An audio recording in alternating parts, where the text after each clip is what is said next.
President Trump is proposing stiff new tariffs on all steel and aluminum imports in the latest trade wars. While traveling on Air Force One on Sunday, he said he would make this announcement today. Any steel coming into the United States is going to have a 25% tariff. What about aluminum, sir? Aluminum, too. Let's get right to NBC News business and data correspondent Brian Chung.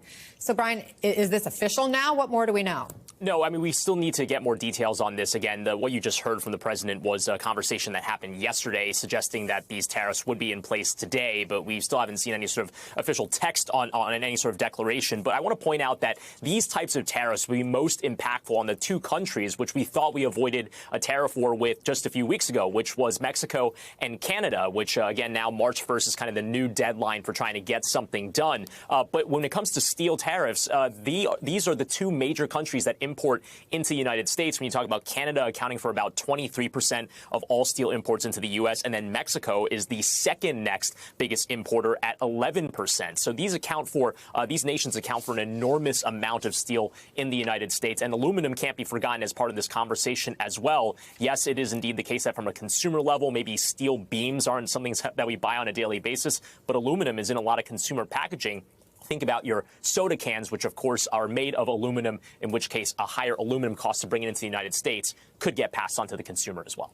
And then China had these counter tariffs on several U.S. products going into effect today. What's the impact of that? Yeah, and we have to recall that last week, China said that they would be slapping a 15% retaliatory tariff on coal and liquefied natural gas, in addition to a 10% tariff on crude oil going to coming into China. So this is indeed a big deal when it comes to American energy being a major export to other countries. There were also some big tech implications to this as well, with China announcing an investigation into Google. So there's a number of kind of retaliatory elements to the tariff conversation from the White House. But we have to remember that the White House is also firing back now, because in addition to the steel and aluminum tariffs, there are also these reciprocity tariffs that the president is floating, in which case any sort of tariff that another country puts on the United States would put on them, but also the case that we don't have any sort of specific text on that.